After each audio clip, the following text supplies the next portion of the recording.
Welcome back into another edition of the Musketeer Report podcast. It is August 25th, and for this edition of the podcast, we are joined by the legend, Brian Snow. I think, Snow, the last time that I said this and we were getting ready for a podcast, we were texting back and forth, I said, hold on, let me go get another beer, and then I'll be on. This time I said, hold on, I got to put my kid to bed. So things have changed a little bit since we last did this. Yeah, I would say that's definitely a change right there. I mean, me, I'm still the same guy, but you, different world. A little bit different. Last time I think we were doing this over Zoom. So we had gotten to the video, whatever this is called thing going on, but we weren't posting them to YouTube or anything. So things have definitely changed. Yeah, you're Johnny Technology now. You've got it all upgraded. No doubt. Well, Snow, you have been gone from the media game for a while, obviously, as you were part of the staffs at Penn State and Notre Dame. There are some people who have actually joined the message board in recent years, maybe even graduated in recent years, are now on the board, who actually don't know you or don't know why people are excited about this podcast, don't get the inside jokes about you being a legend, all of that stuff. So maybe a good place to start is can you explain or tell any of the backstory to the time when you left the Xavier site and then I took over? What happened there? Why are we connected? Why did we sort of tag team a Xavier site for a while? Well, for the record, I don't know why anyone would be excited to have me on a podcast. Let's get that out of the way right now. There's a lot of reaction. My phone indicated as such. But yeah, so I guess I started the Xavier site, what would it be, 20 years ago now, Rick? Was it 05? That's what I was trying to figure out the other day. Are we 20 years in now? I think this is year 20. Wow, we might have to do something special. I don't know. Yeah, it's a few iterations ago. Yeah, a few website carriers. Platforms. Yeah, platforms. Yeah. Good call ago. But yeah, and I started that. Then I got out. Went to the national site. Gave you the Xavier site. You moved it to Scout and then Scout became 24/7. I hung around and, I still had connections to the program and I contributed probably way too much, probably way more than you wanted. And then I left for good and I'm never coming back. No, I always wondered, I always appreciated, obviously, because it was there were two people running my site and I didn't have to pay you to do that. The national people were paying you to do that. Did the national people ever give you feedback about hey, why are you posting on the Xavier site so much? Did that ever come up?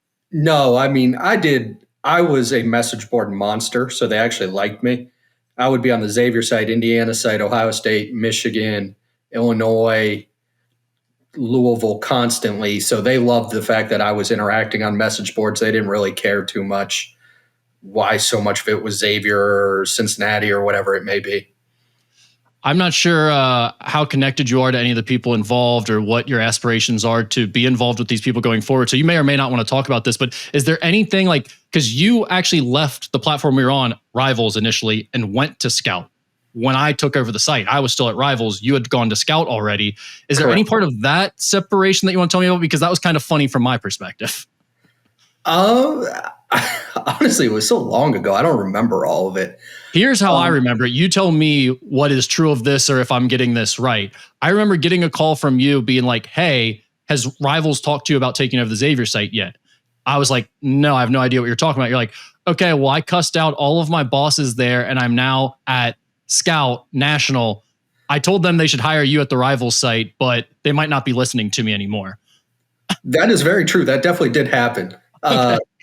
There was a disagreement on what my future job would be within the company. We'll put it that way. And decisions were made. And I said, as I'm one who's apt to do, as Chris Mack said, I'll give you credit. You don't do anything you don't want to do. And that's exactly what I did. And I left for Scout. And I knew that I hadn't been hired nationally by Scout yet when I left, but I had a really good feeling it was going to happen. And, on the way out, I made my presence felt at Rivals. Yeah, I always thought that was kind of funny how that all played out, because then they did end up hiring me after some convincing, and I stayed at Rivals for a year. You were at Scout, and then we teamed back up a year later. And then we did a podcast with Dan for I don't know, 6-7 years, however long we were on the same team. And that's where a lot of this stuff comes from. So I know there are some of you out there being like, what's going on with this? Why are people posting about the Snow guy where there are like 80 likes on that post? That's why, because he was around Xavier fans for a long, long time. And he kind of started this whole Xavier Insider website game. Snow, you did a podcast recently with some Indiana guys. And I think based off of the questions I got on my Xavier board, there are a good amount of people who did not listen to that podcast. So we're probably going to rehash some of those things if you don't mind. I know some of the listeners that may have already heard that, they'll be hearing it for a second time, but a lot of that stuff came back up. So we'll start on the Xavier side, though. Very simple softball. Who was your favorite Xavier player to interact with during your time covering the team? Favorite Xavier player to interact with? To Holloway, just because he's the most unique human being to ever walk on the planet. Drew Lavender would be up there as well.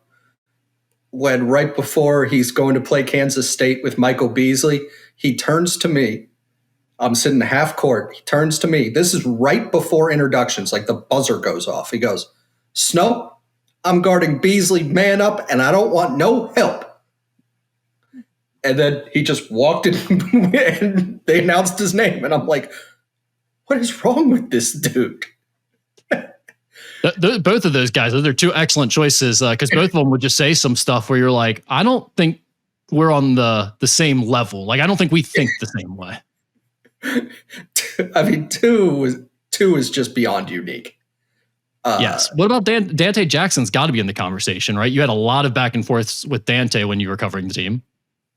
It wasn't as much because Dante was as a recruit, Dante was terrible. He never answered the phone, ever. And then, like, as a player, he was a little guarded.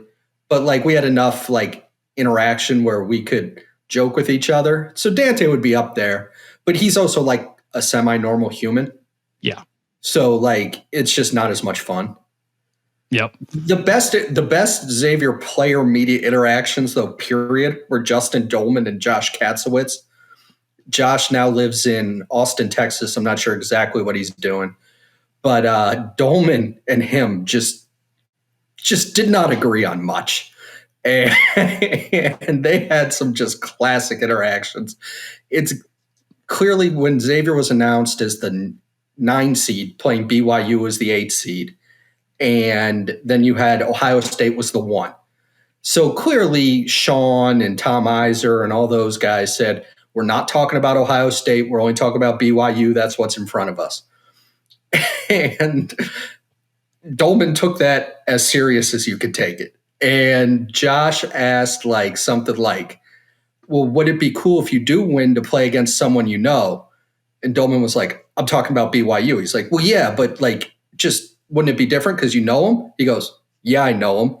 And just totally shot it down. Josh is getting frustrated. Dolman, who hated doing media to begin with, is just stone-faced, would not talk, would not say a word. And I'm just giggling on the floor, laughing in the media room at the Cintas Center. It was just great interaction. And there were a few of them like that. Yeah. Josh, who would he have been writing for at the time? Was it the Post or was it like C? I think it was the Post. I think it was the Post. Okay. Yeah, Josh Katzowitz was a fun guy to be around, but funny that they had that type of relationship. It was not pleasant. All of these questions are just basically taken from the message board posters at Musketeer Report. Are there any Xavier stories you can share now that you couldn't at the time when you were on the site? Man. I mean, Sean banning me from campus was probably a good one. When was this? Oh, this was early on. I wrote something that he didn't like. And I think it was I went to Open Gym and wrote about it, and he didn't want me to because he felt it put too much pressure on guys who aren't taking Open Gym seriously. And me being me, I had things to say back to him. And he just said, fine, you're done. You have no more access. And I mean, you're not even allowed on campus. And there were a few other words in there. Yeah. And I'm probably 25 at the time, 26 maybe. And So I got banned from campus for a few months. There was one, and I'm going to heavily edit this story. I mean, just significantly edit it.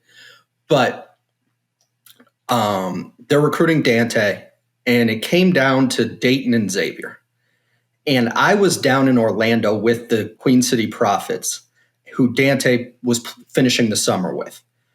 And there was one guy down there who knew all of Dante's high school coaches and knew Dante pretty well. He was from the area, not from Greenfield, but from the area, who got word of exactly what was going to happen.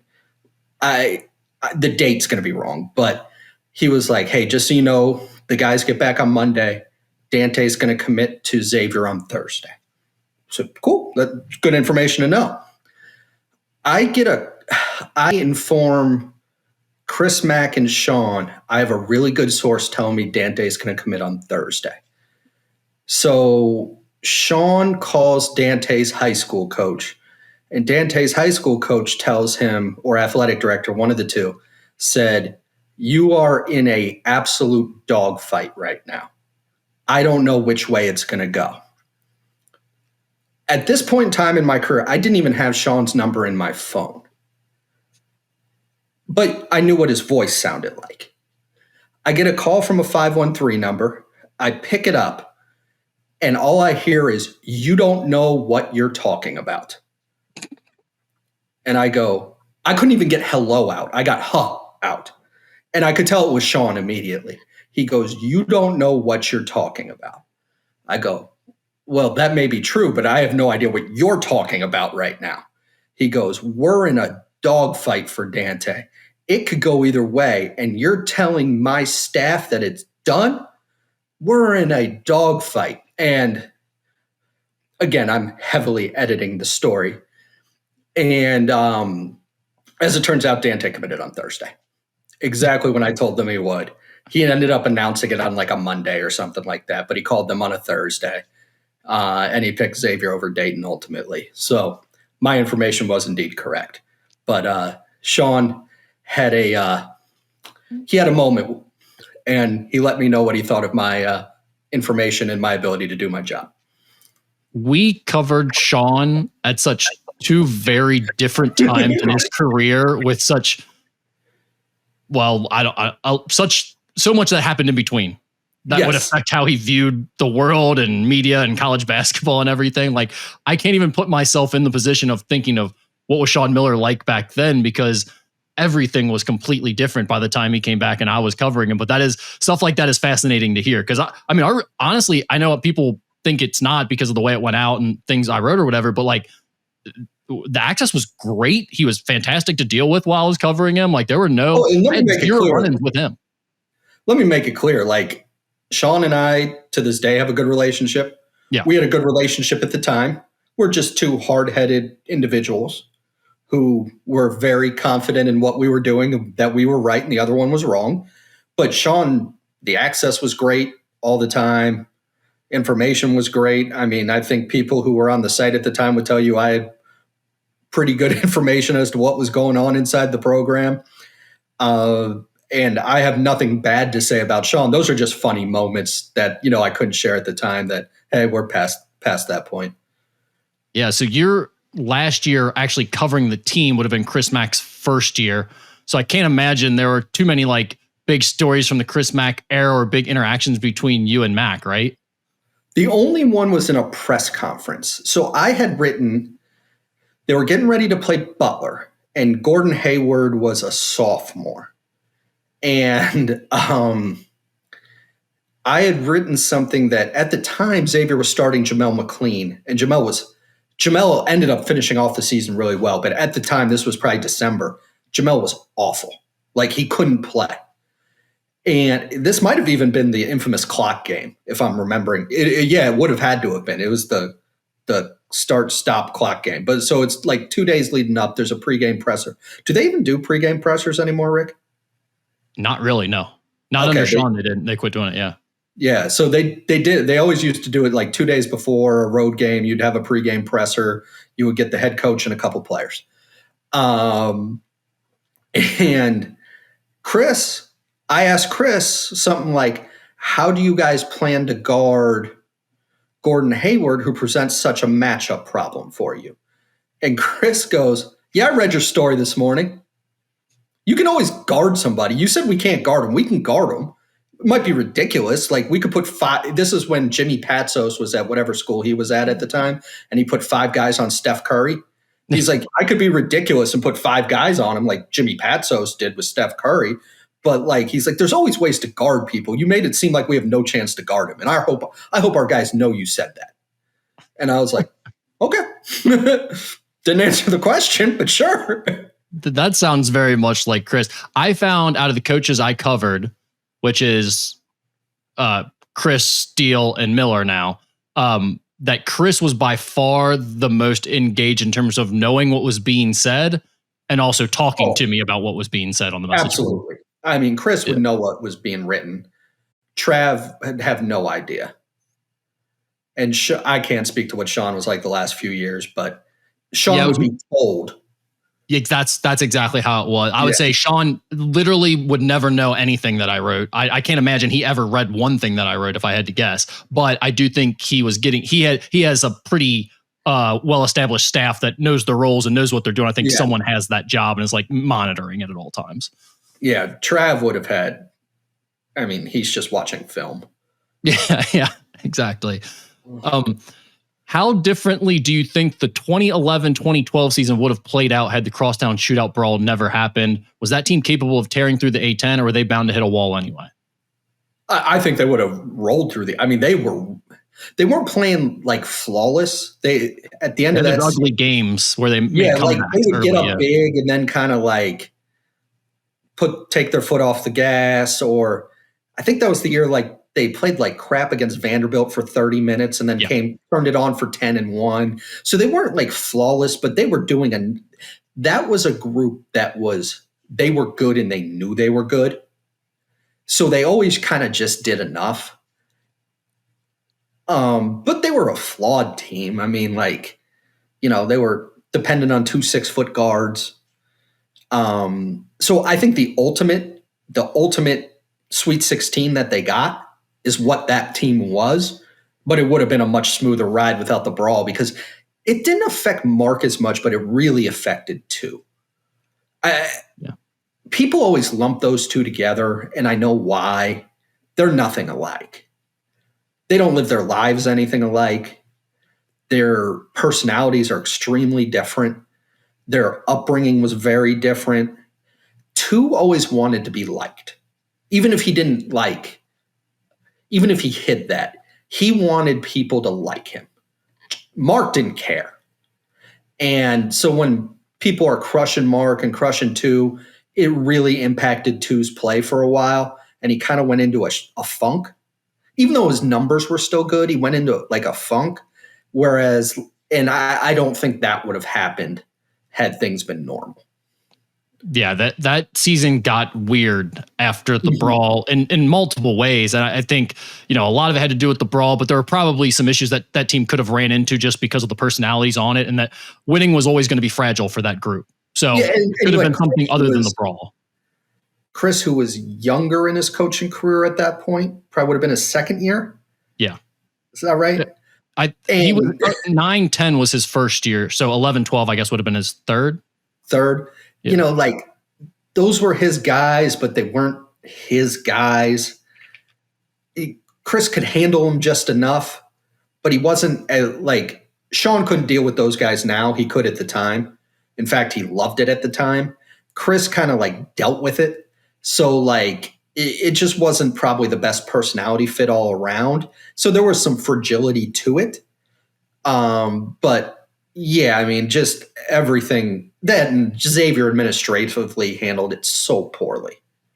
Yeah. It's just everything you could do wrong, they did do wrong. And it's like, I think that kind of fog it took a while to clear. There was a lot of frustration to go around at that time for everybody involved. Yes. Do you have any good, I mean, that's kind of where we just were, but do you have any good stories about the Holloway Lions era teams and the kind of tomfoolery that went on with those groups? Not as bad as people think. I would agree with that. You had strong personality, but like two, I'm sure. I mean, two has beverages now. I'm sure two just went back to his apartment or his dorm room. Like he didn't really do much. Mark was Mark. He was, you were always worried, but like, and then Kenny could get a little reckless. And let's keep in mind, guys, this is 15, 20 years ago. Like all these people have changed. Yeah. Like what I was at 20 is not what I am now. Like let's like be smart about what I'm saying here. Like we're talking 20, 21-year-olds. You're acting a little bit different than you do as an adult, a full adult. But I would say like practice was intense. Like the most intense practices I've ever seen were when Craw and Mark Lyons were sitting out. And those guys just gave Dante and two the business on a daily basis. They were the most intense practices I've ever seen in my life. And you wondered if they were going to get through the season just based on how they were practicing.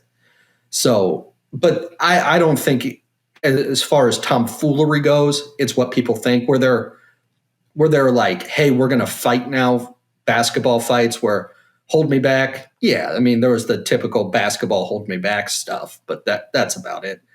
Yeah, I can give you, I think, a decent one along those lines, which is exactly what you're talking about. It's more so in practice type stuff where this would have been the 11-12 season, I think, because Isaiah Fillmore would have been sitting out that year, right? He transferred from Towson and sat for a year. Sounds right, yeah. Yeah, so he was on the 12-13 team, I believe, first, so he would have been sitting out that year. And two got kicked out of practice, or him and Mac were arguing. Mac sent him out, whatever, however you want to phrase that. Mac goes out in sort of the concourse area or hallway area to talk to two, leaves practice for a second.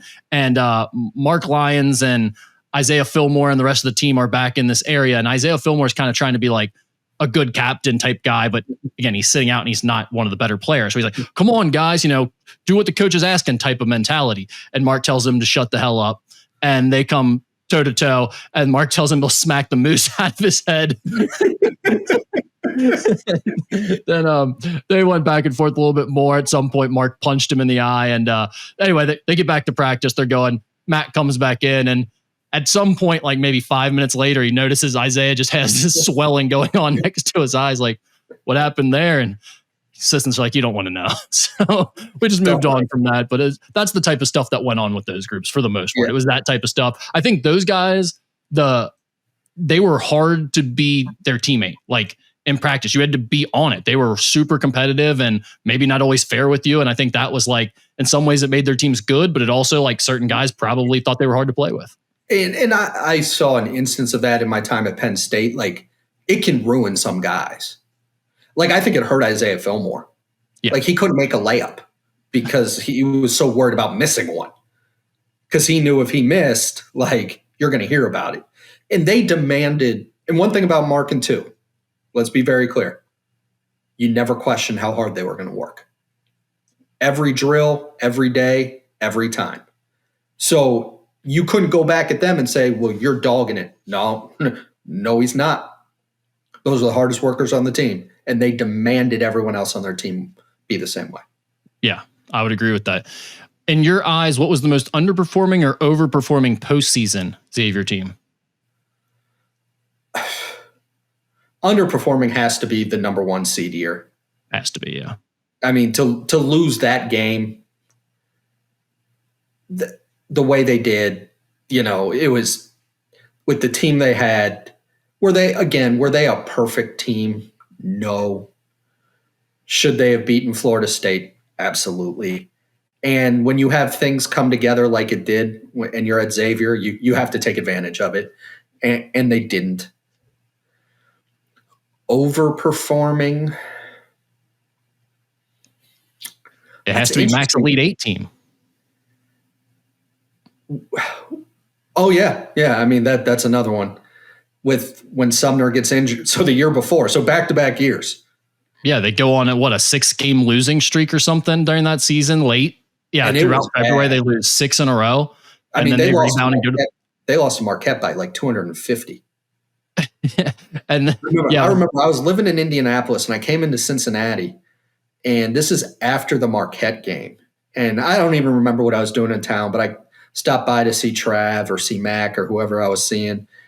And someone who will remain nameless goes, as I'm walking in, he's walking out. He goes, this is into the Cintas Center. He goes, there's a dumpster and it's on fire about 500 feet down the hallway.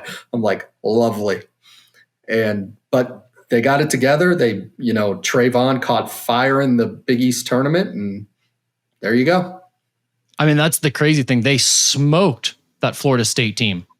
Yeah, smoked them.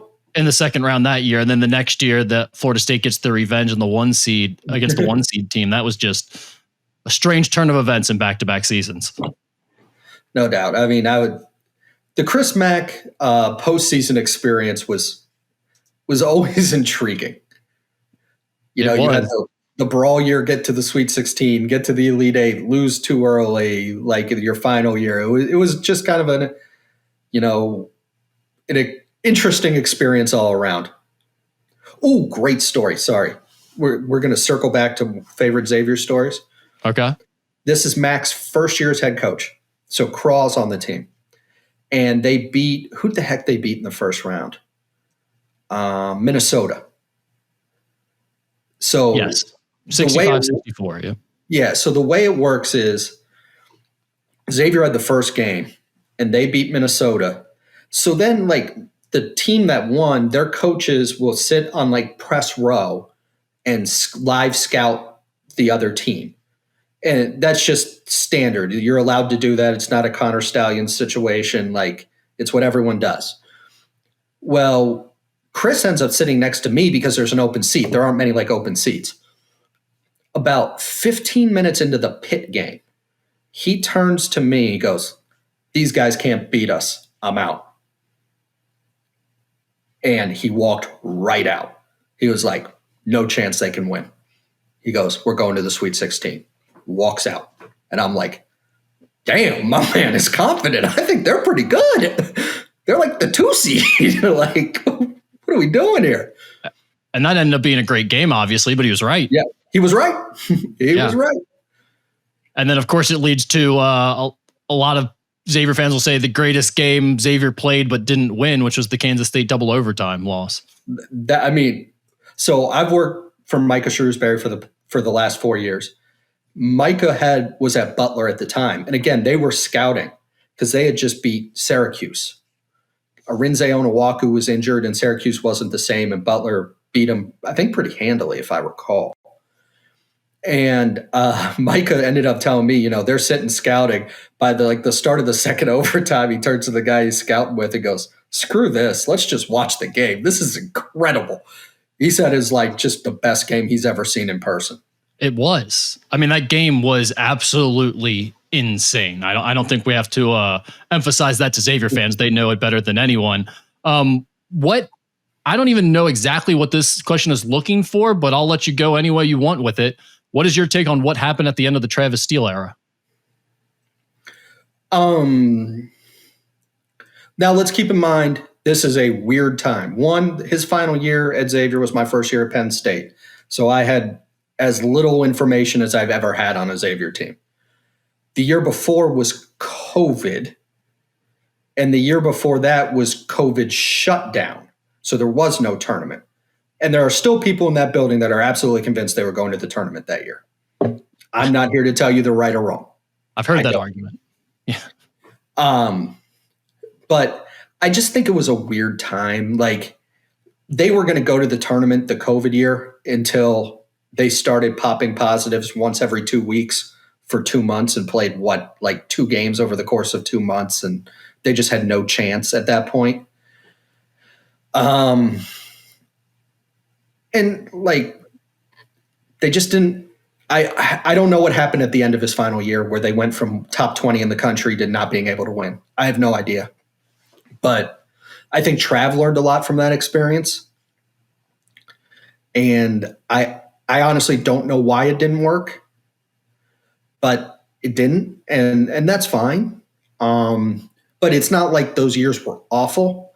he was always 1 or 2 games away from being right where Xavier wanted to be. And somehow, some way, those teams always found a way to lose those games. Yeah, and I mean, don't get me wrong. I think we all are in agreement of like that's not good enough. Xavier can't miss the tournament all those years in a row. I think everyone agrees. But it is weird how it's become like this narrative of Xavier hit rock bottom, was like the dregs of the Big East for a 4-year period there. And it's like, have you guys seen what that looks like for DePaul, or even like what Seton Hall's done? Like Xavier was never in that situation ever. I can't imagine what it would have looked like for you guys had they been, because you didn't take this very well. So that could be a segue. Why the decision to hire Sean Miller, Snow? What were your thoughts at the time when it happened, and what do you think ultimately caused things to go the way they did in Sauer?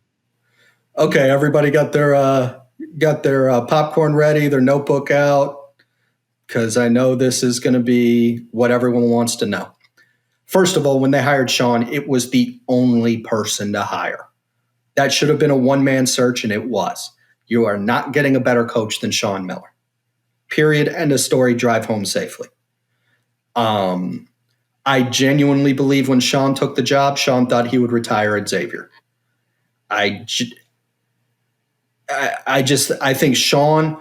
Now, keep in mind, Sean would have been hired instead of Travis had that ESPN article never been written about him paying DeAndre Ayton, and like that just got proven wrong in every turn. The Schleybaugh story. So Sean was looking to get out of Arizona and get back to Xavier. What would that have been, 3 years earlier? Are you convinced that he would have left Arizona for Xavier? I know people have said that. Do you think that's a sure thing that he would have been willing to do?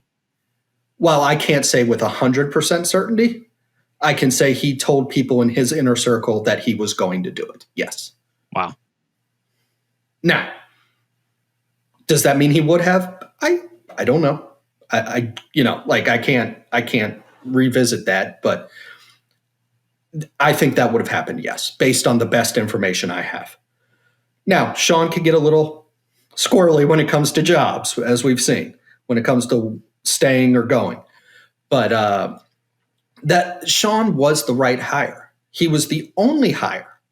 Who were you going to hire better than Sean Miller if you're Xavier? There is no other option. Rick Pitino wasn't coming. You hire Sean Miller.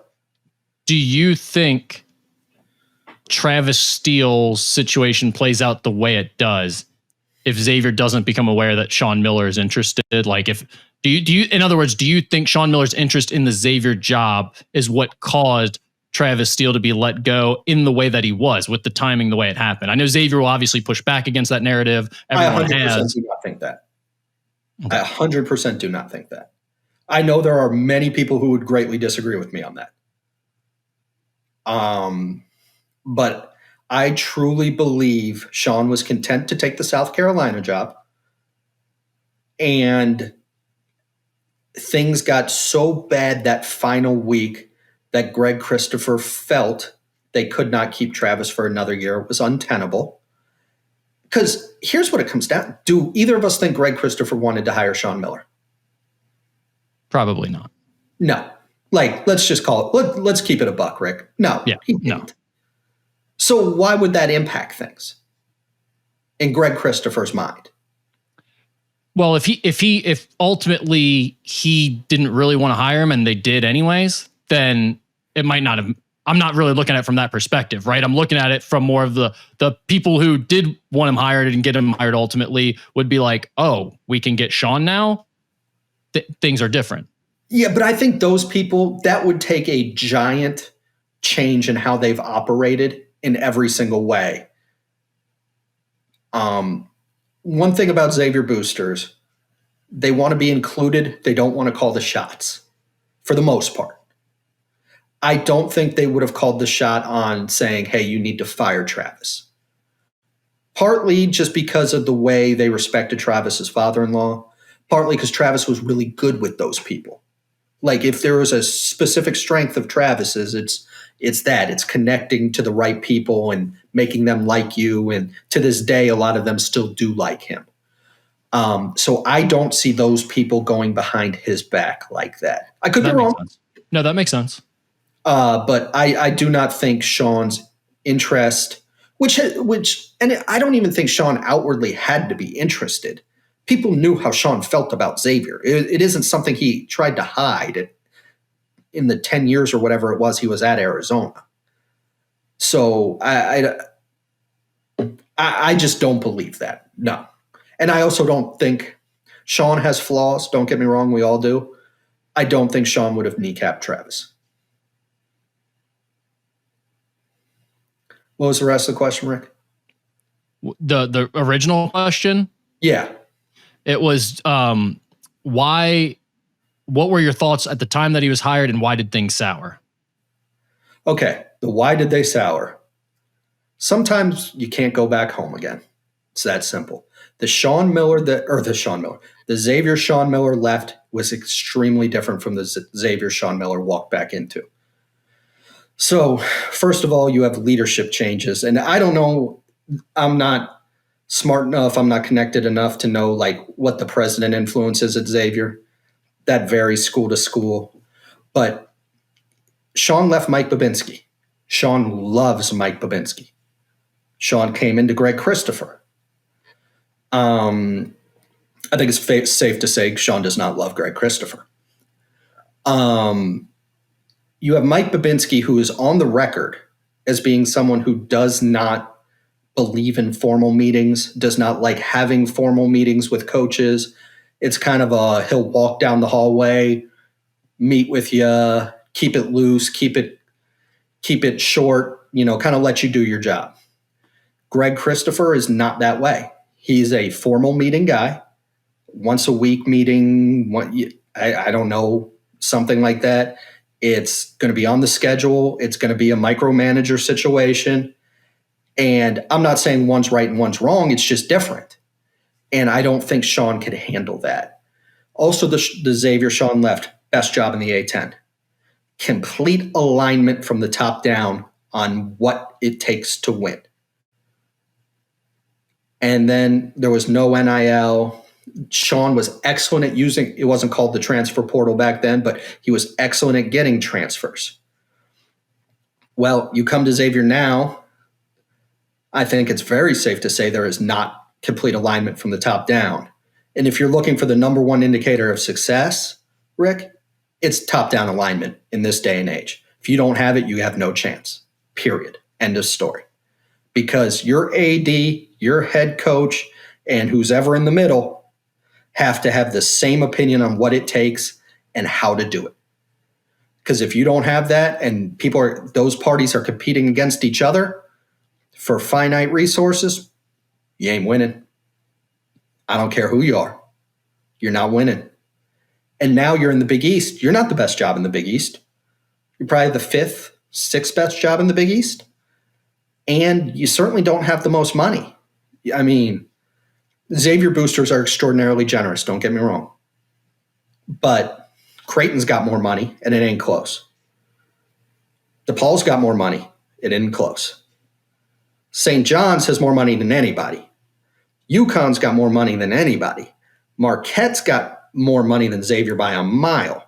So now you're fighting an uphill battle, and Sean, he had this memory of what Xavier was. And was there pressure? Absolutely. You had to really dominate the A-10 to get into the NCAA tournament. But now I think in Sean's mind, he was fighting with one hand tied behind his back, and he didn't have the support he needed. Now, is he right or is he wrong? That's for other people to determine, not for me. But I just think he thought he was walking into a situation, and that situation no longer existed.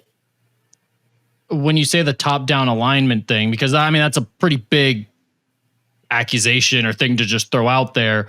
What are we talking about, and where is that coming from that there isn't top-down alignment? I don't think it's an accusation. I don't think so at all. I think when you're talking about a disconnect, which there clearly was I don't know that I can point to a specific instance, but I mean, talking about Sean and him leaving, there was a disconnect. Between Sean and Greg, there was clearly a disconnect between those guys. Now, what's it exactly about? Like, could it have been changed? I don't know. But when the two most important people in the athletic department are not on the same page, it's going to be a problem. And I don't even think that's a controversial statement to say. Like, I think anyone who was around Xavier would tell you Sean and Greg Christopher did not see eye to eye. I don't think anyone's heard reasons like that for why Sean wanted to leave. I think most people view it as Sean, wanting to jump ship to the SEC or wanting to get out of the Big East. I don't think that specifically has been brought up, really. And there's never one reason someone leaves. Right. I just think that's when you talk about like like why it didn't work and didn't work is relative, but why it didn't work the way people expected, I would say that was a key reason is Sean had a different expectation as to what reality would be for him because what he remembered is not what he walked back into. And let's be very clear about something. Greg Christopher answers to people across campus. And Greg's a smart man. Those people sign his check and tell him what to do. I think he's doing what they want. And if the basketball coach isn't thrilled with that, that's the basketball coach's problem. Sorry. Why wasn't Sean more successful at Xavier? Obviously, that can be taken any which way. This is just how the question was asked. And did the game pass him by? No, the game did not pass him by. No. Sean can coach ball. I agree. And he's adapted. Sean used to be straight pack line. He was playing Jamel McLean at the 4, Jason Love at the 5. And he has totally changed how he plays. Now it's much faster. It's not, to act like he's doing the same things he did 20 years ago would be ridiculous. He is modified with the game. So you have that. Why didn't it work to that level? I just think I don't know.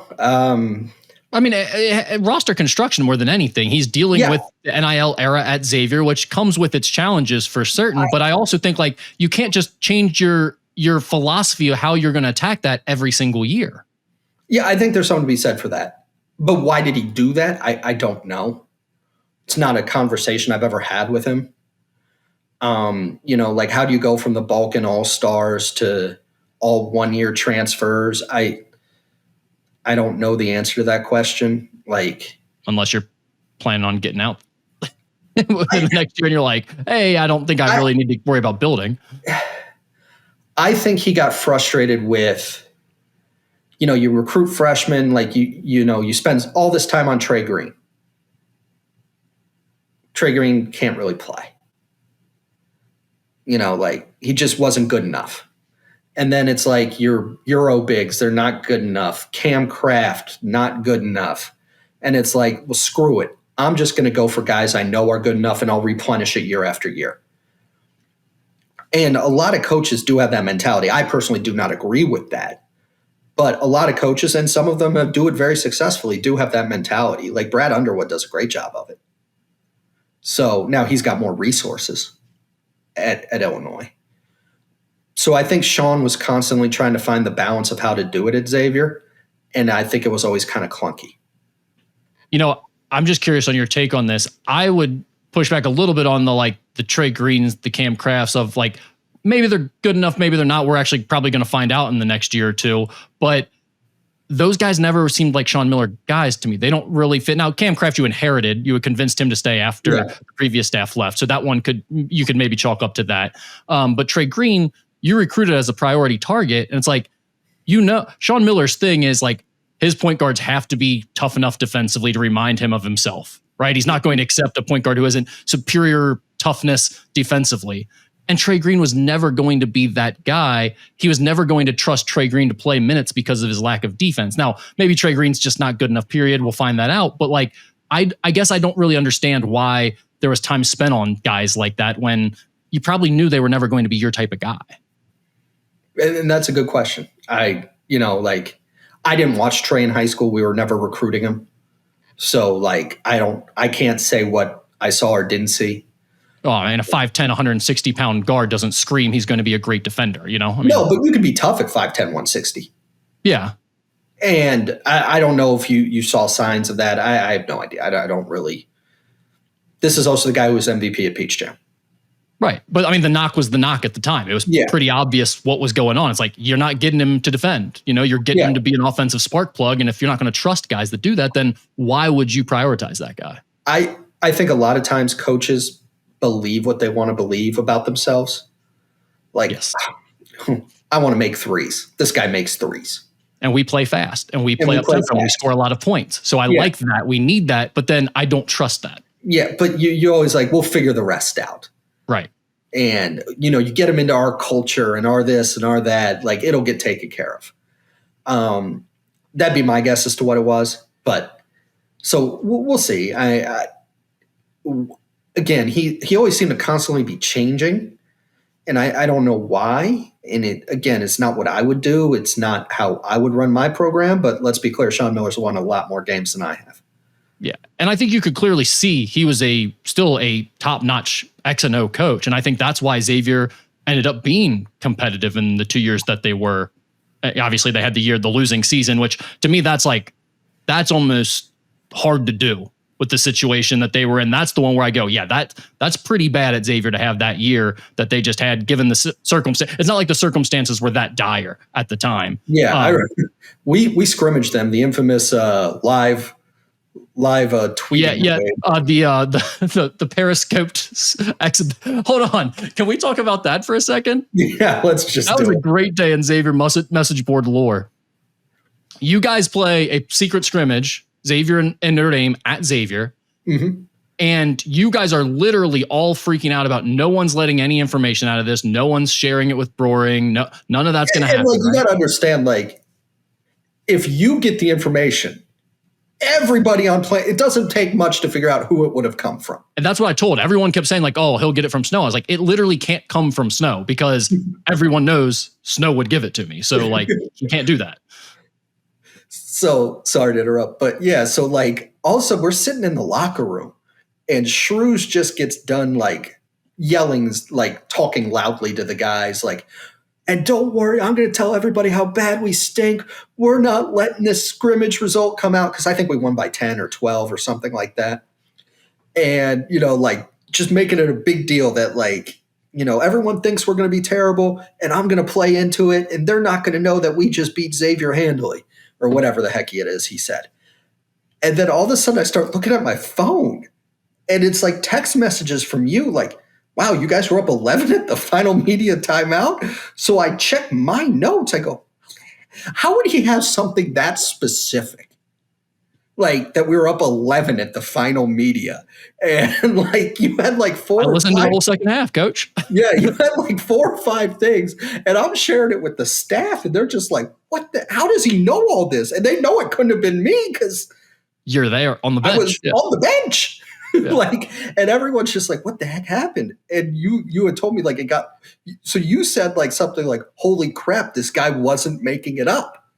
Yeah. I literally asked you like I knew what was going on because I knew you'd be like, I can't say anything about it if I was straight up being like this. So I just was like, wow, you're up by 11 and you're like scrambling, like what's going on? I said another thing. And then you're like, all right, what's going on? I think you called me. And I was like, wait, so that's legit? And you were like, yeah. I was like, wow, this dude broadcasted your entire second half.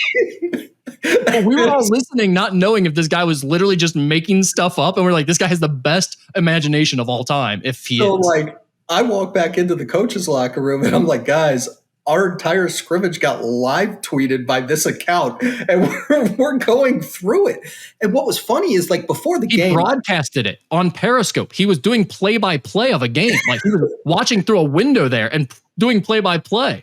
So before the game, I'm looking around. Like I know where you can pretty much hide at Cintas. Right. So I'm like looking around like the spots like anyone would like hide. And I'm like, oh, no one's actually trying to do this. Like Broering's not hanging out in one of the boxes. Like no media people are up there, TV people aren't around. Like they kept everybody out. And it turns out dude was in like the information center or whatever. Yeah, one of those like classrooms that are up there. Yeah. It like kept the lights off, snuck in, and then sat in the back corner, had a Starbucks cup with his name on it. Which is how he got found, right? Left the Starbucks cup in the room so they actually were able to identify who it was because it had his name on it.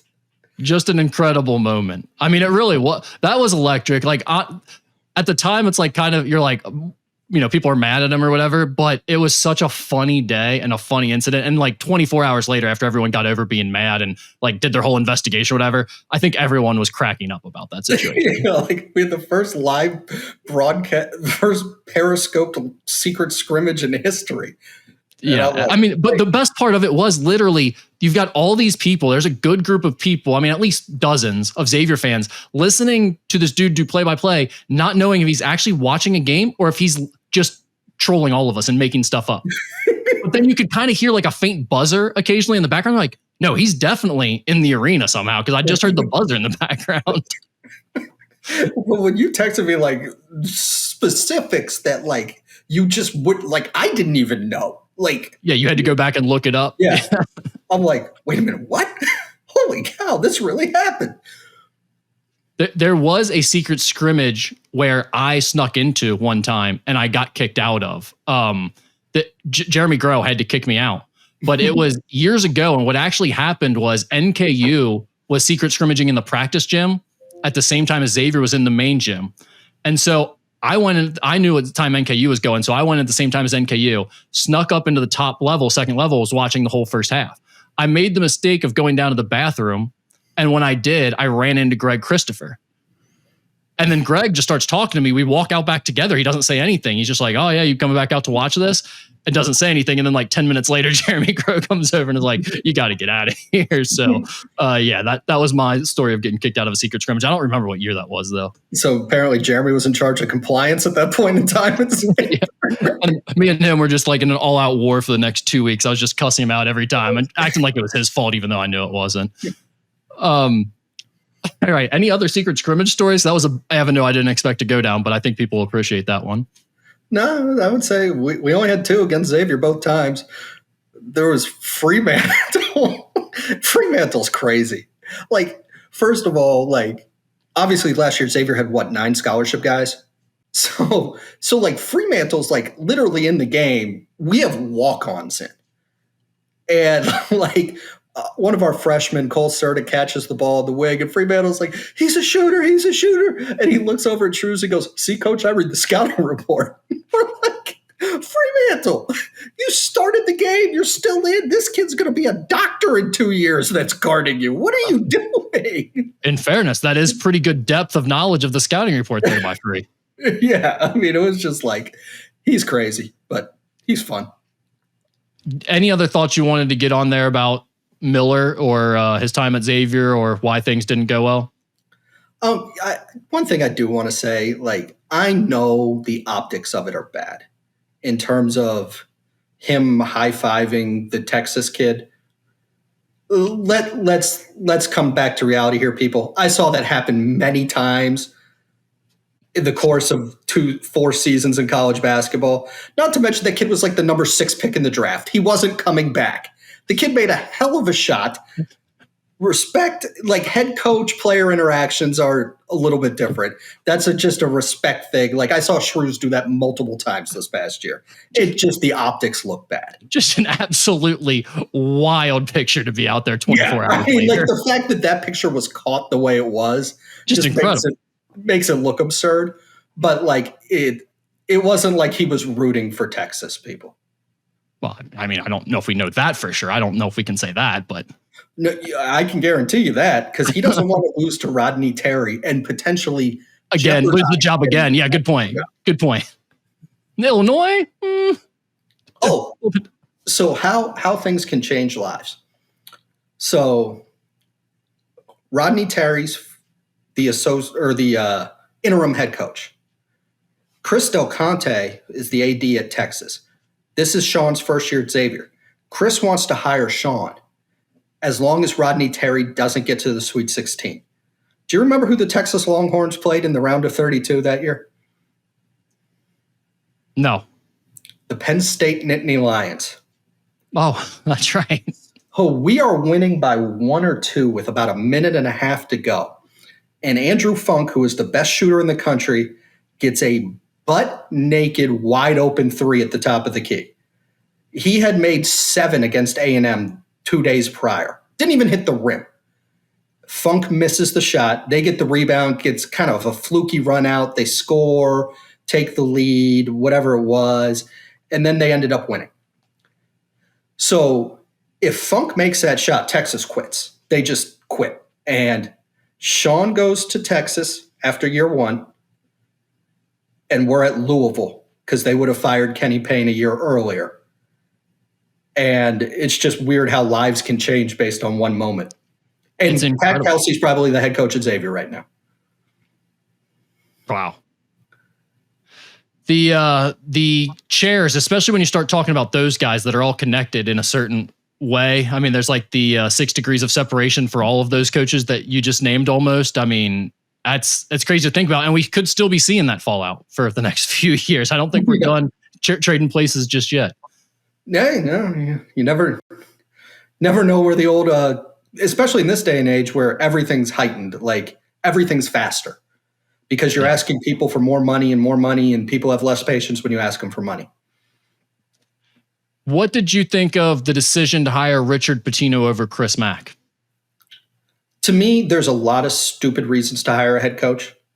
One of which is he will retire here. I think that's an absolutely idiotic reason to hire a head coach. So if the whole reason you thought Mack would be the right hire is because he would retire at Xavier, that's dumb. Another stupid reason to hire a head coach is if you're an athletic director, I want to leave a legacy. I want this to be my legacy. If that's why Greg Christopher went to Richard Pitino instead of Chris Mack, that's a stupid reason.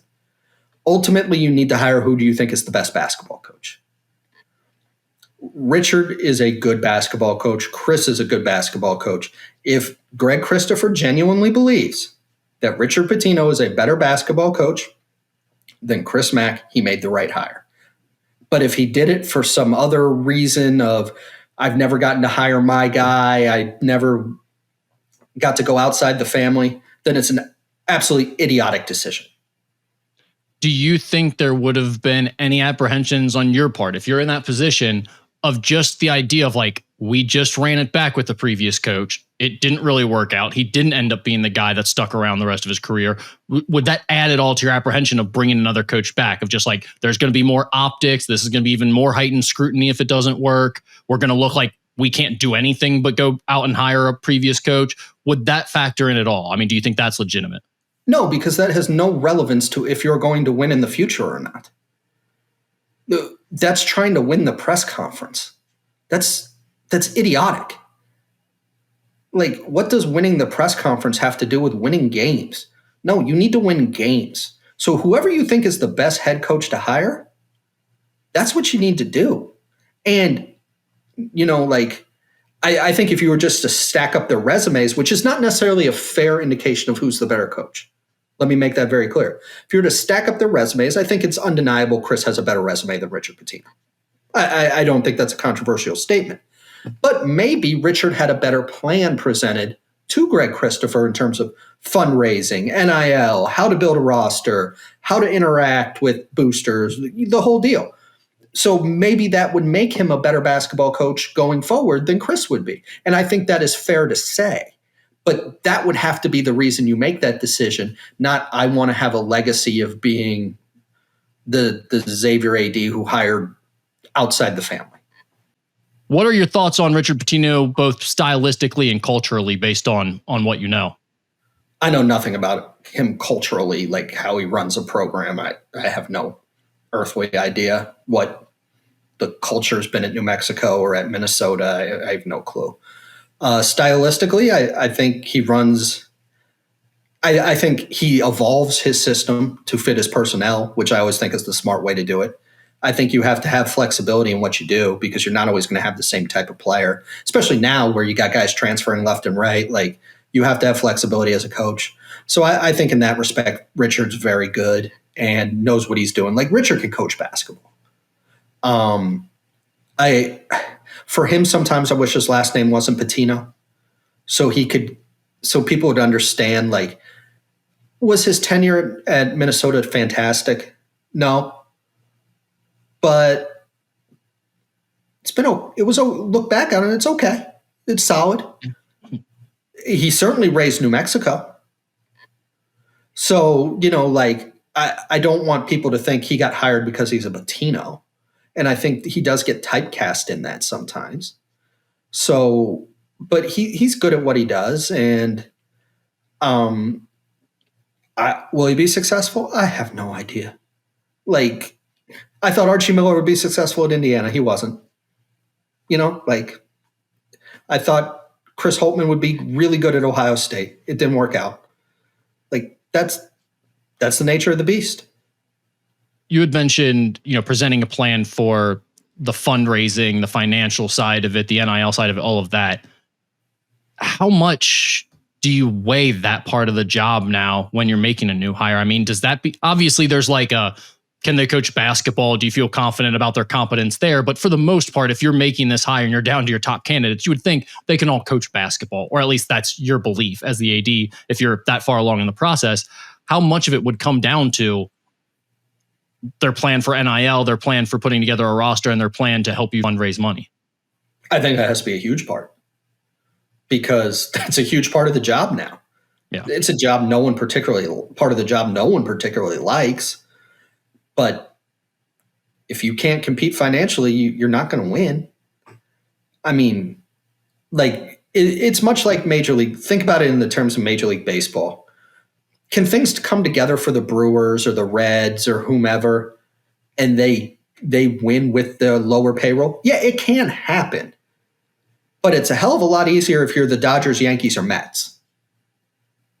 And you have to aspire to have that level of financial resources because money buys you relevance. It doesn't buy you success, but it buys you relevance. If your payroll is high enough, you will be relevant in college basketball.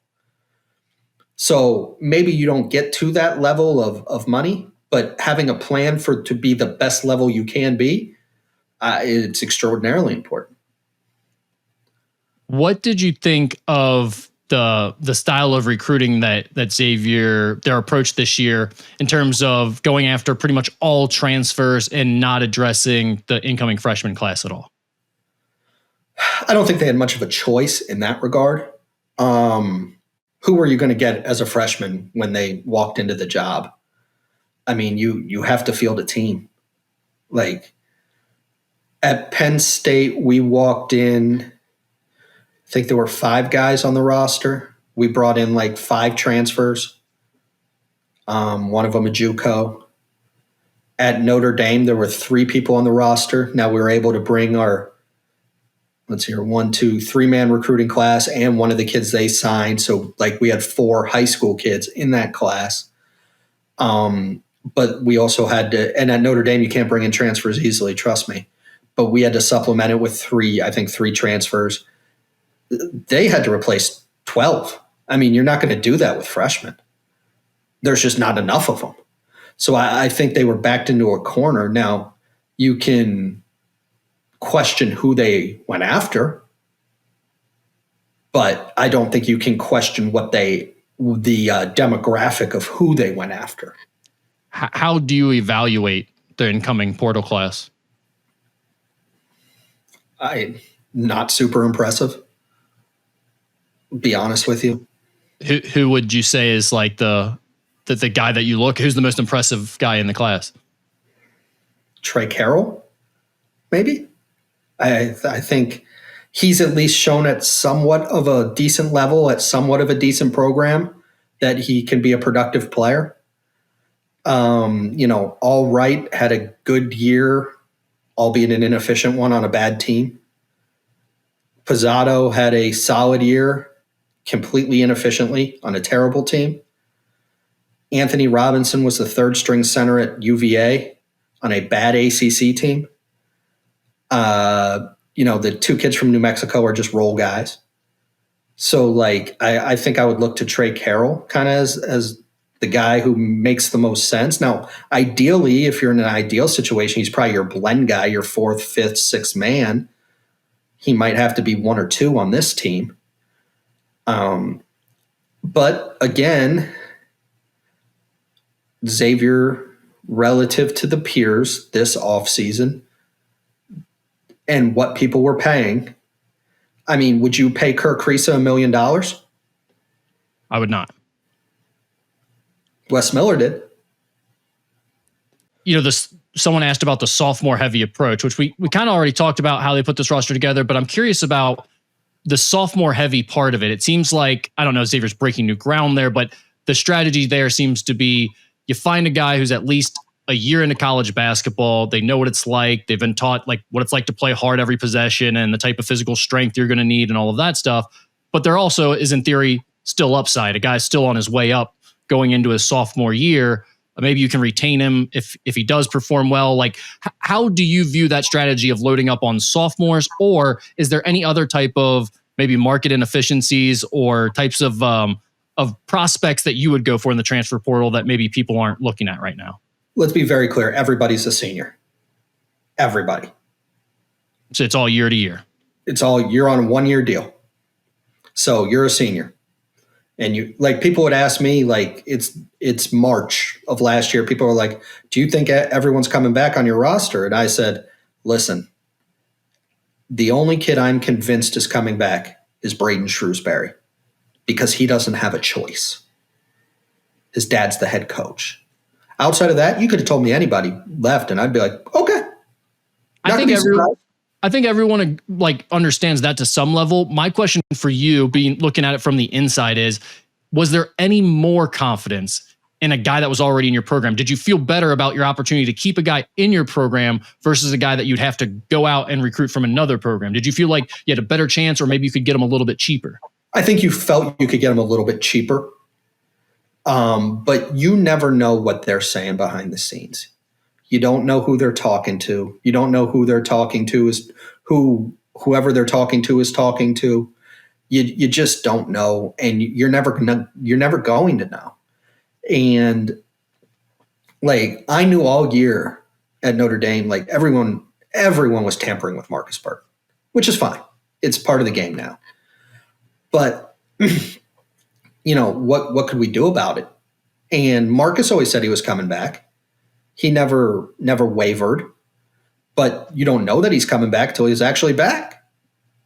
Because if someone lays $3 million down and you don't have that, you're not even going to be in the same area code. What can you do? Where does Xavier truly stand in the NIL landscape right now, based on your knowledge? That's this past year low. This past offseason low. This is where it gets complicated. What are the rules, Rick? Are they presidential executive orders? Are they NCAA rules? Are they CSC guidelines? Are they state laws? Are they federal laws? I have no idea. Like, the settlement, are we going by the settlement or are we not? If you take everything at face value with the $20.5 million settlement, where every school can pay players up to $20.5 million. Now, Xavier will never come anywhere near that number. Let's be very clear. But if you're at Ohio State and Ryan Day says, I need every cent of that $20.5 million to pay my roster, how much are you giving to anybody other than Ryan Day? $0.0. Well, at Xavier, you are Ryan Day. So let's say you have $6 million. Well, now you got $6 million. No, let's just be generous and say Ohio State has $3 million. All of a sudden, you're up there. So Xavier going forward might be up there. This past year, they were, in terms of Power 5 or however many conferences are in the Power at this point, they were probably bottom third. Now, when you bring up the discrepancy there, the power football school is going to have to share the money, so they only have $3 million coming from the school. There's also this nebulous part of it that they can still get NIL money that's going to go through a third-party clearinghouse. What's your view on how that all works out? And does that just mean they'll be able to do the same thing they were already doing, and that $3 million will quickly turn into $9 or $10 million? That's the question, and no one knows the answer right now. First of all, it is on the players to report their third-party deals. What percentage do you think the players are actually reporting? It's a great question. My guess is pretty low. So you have that. And then you have, does the CSC have any teeth? There are people who are absolutely convinced that it's going to have teeth. I don't know. We haven't had a lawsuit yet, so we don't know how the lawyers are going to lawyer. And when lawyers start lawyering, things happen. So I can't predict the future on that. But I do think the prices, and I think the appetite to just light money on fire is waning. I've never been a billionaire. That's more your area of expertise, yes, Rick. Yeah. The brewing but I just can't imagine all these very rich, very successful people are going to stay active in donating millions upon millions of dollars to go to the Duke's Mayo Bowl or to the NIT or to the Crown or to the Round of 32. That just seems unsustainable to me. Maybe it's not, but it seems unsustainable to me. Yeah, I would agree. So I know it's impossible, but best guess, where does Xavier stand right now? Would you feel confident if you were at Xavier right now about their stance in the whole landscape? Had they done things a little bit differently this year? Now, and I've said this to people who have the ear of people in the athletic program, and I knew it wouldn't go anywhere and they weren't going to do it, but I said I'd basically tank this season.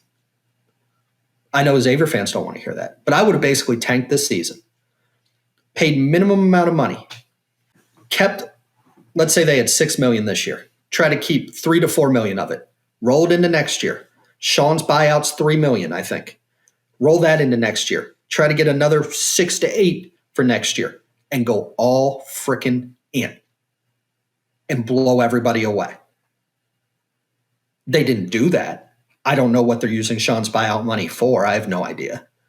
But maybe it'll be for basketball NIL. But that's what I would have done if I was in charge, because there was no way for this year for Xavier to replace 12 guys in this transfer climate with the prices what they were and field on paper an NCAA tournament team. We were talking about can you retain guys? You were saying, look, every guy's a senior. It's all year to year. If you were at Xavier, though, are you from a mindset whether you have to be on a spectrum? One is develop and try to retain guys. The other side is lean as heavily as possible into the portal. Where would you be on that spectrum? I would be develop and retain, mostly because I just don't think a lot of good players are in the portal. With the absence of COVID year players, you're talking 60 to 70 good players in the portal in any given year. That isn't a perfect example is Virginia last year. All their guys went into the portal, all of them, of relevance. Virginia sucked. They sucked last year. We beat them by 114 at their place. They were not a good ball club. Starting center on their team, they have 3 centers on their team. One's going to be the starter at Xavier. One's going to be the starter at USC. I think the other one's at Maryland. Isaac McNeely is going to be a starter at Louisville. Legit good player. Day-Day Ames, I forget where he went. I want to say Cal. He's going to be a starter. You break up their roster into pieces, and it was a $10 million roster in this year's portal cycle that couldn't win ACC games in a terrible ACC. How does that make sense? How are you going to win doing that? It's not a winning strategy. So I think you have to develop and retain as best that you can. Now, the key to retaining is you have to attain in the first place. So you got to get good players because you can't retain if you don't tain. So, you got to get good players to begin with. And then you have to convince them and really spend a lot of time with them and their people and see if you can keep them. Is there anything else that a program like Xavier needs to do or can do to try to be successful in this NIL era? I don't know everything they're doing. I don't know if they have like an NIL office. Sure. Is there something that stands out to you as things that other successful programs are doing? Right now, for the most part, it just comes down to like, do you have a billionaire who doesn't care about money? No, that helps. Like that. Those are the most successful programs in that regard. Like whatever dude's name is at Texas Tech, like he just doesn't care about his money. Mike Rapoli at St. John's just doesn't care. That's to an extent what it takes. What's a realistic expectation for Xavier fans going forward now based on everything we just talked about with NIL? I would think this year, be patient. Be patient. Give Richard a chance. He's a really good dude. He's a really, really good dude. People will really like him if they give him a chance. So, and understand he walked into a absolute train wreck of a situation. So don't get too caught up in year one results. Try to see the process, try to see how they're going to do things, and just kind of, for lack of a better term, enjoy the ride. Where it goes from here, it could be very good for Xavier. Big East jobs could be the best jobs in the country if the settlement works the way most everyone hopes it does. And if that's the case, that's a great thing for Xavier. When you say most everyone hopes it does, though, that's obviously like not the power schools who everyone feels is in charge of this the most, right? Or do you think the power schools do feel that way because they want the money to go to football and they really don't care about the basketball program ultimately? They want they want to control them. They don't want their boosters being milk dry anymore. That is not a good feeling because at the end of the day, you have the same pot of boosters. If you're trying to get a medical school built or a law school built or a business school built, you're asking them for money to do that, and they get to put their name on the building, and it's, an actual real cause versus paying Kirk Creesa $1 million.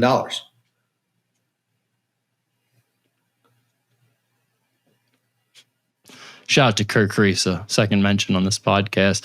All right, let's go into some other areas real quick so now to wrap this thing up. How did your approach to talent evaluation change once you went from being a scout who did the media thing to working on a college staff? Were there things you valued as a scout that became less important or vice versa? It was all about fit with your head coach when you're on a staff. All about fit with your head coach, personality-wise, style-wise. At the end of the day, if who you're bringing in doesn't fit him, if he can't coach that dude, you can't recruit him, no matter how talented. How do Xavier fans compare to Penn State and Notre Dame fans now that you've been in those environments? Far more passionate. Xavier's far more passionate about basketball, I guess you would say? Oh, it's not even, it's night and day. Like, Xavier fans, some would argue have unrealistic expectations for the program and what should be capable and what should be accomplished, but it comes from a place of passion. And that's what they have right now. So Xavier fans are, there's 10 to 50 or whatever Cintas Center seats now. That's basically every night. There aren't many places who can say that. From an industry perspective, how is the Xavier job perceived today, especially in light of NIL and Sean Miller leaving? I don't think Sean leaving he left for Texas, people. No one blinks at that. I do think if you were interviewing a coach, he would have a lot of questions about NIL and where it stands, what your boosters feel, how they feel. But I think it's still considered a good job. Probably not as good as it once was, but I think it's still considered a good job.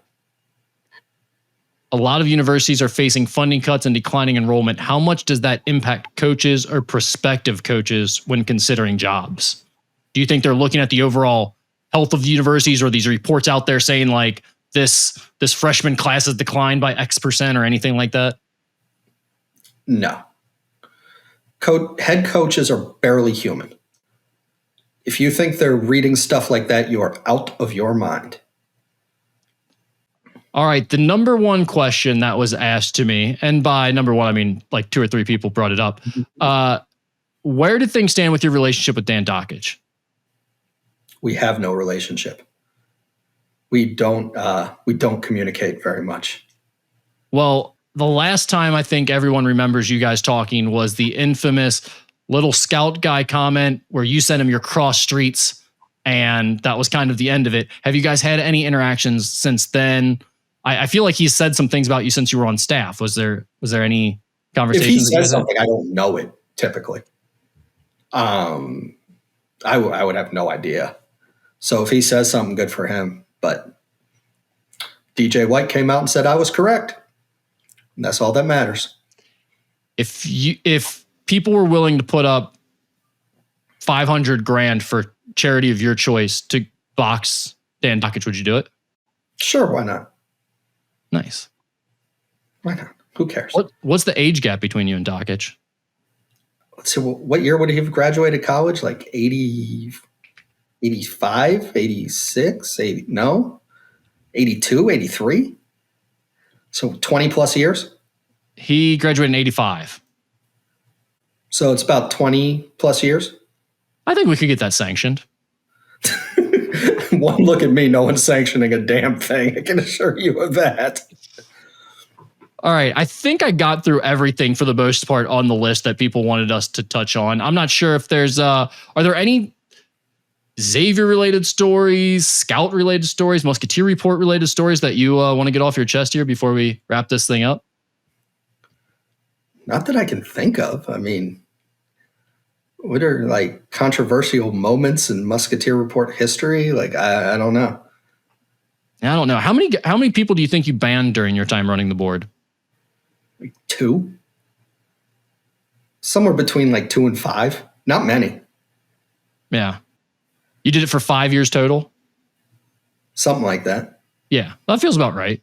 About one a year is probably right. Yeah. I've probably, now at this point, I mean, I've been doing it for 15, 16 years, probably like one every other year, every 3 years for me. But early on, it would have been more like one a year, something like that. That, and the site was smaller then. So like the idiot would be amplified. Yeah, that's the problem. Everyone always thinks it's like a censorship issue or like I'm truly offended by what they're doing, right? It's like, no, buddy, you're just making it impossible for everyone else to read the board. And like, that's kind of the whole point of this is like, if you're ruining it for everyone, then you have to go. It's not about censorship or anything. You can say whatever you want. Who called you Kim Jong-Rick? I don't know. I think that guy left. I don't know what happened to that guy. Someone made a shirt out of that. That was amazing. That was a pretty great moment on the message board. Oh, that was all right. That was fantastic. Well, I think that's all we got. Snow, this was a very long podcast. I appreciate you being very generous with your time. I didn't tell you that I was going to keep you for 6 hours before we started this, but thank you as always for your insights. And I will just tell people like, this is the Snow experience. I wouldn't get too wrapped up in the things he said. He shoots from the hip. He tells it like it is. And like, I don't, it's his view of things. It's not gospel. You don't have to accept it as everything he said as a fact. Just relax if you're getting worked up. Yeah. Believe what you want to believe. Don't believe what you don't want to believe. It doesn't impact me at all. I can assure you of that. That's right. Just take a breather. All right. Snow, anything else? No. Thank you very much. I appreciate it. Sounds good. That's the legend, Brian Snow, everyone. Thanks for listening.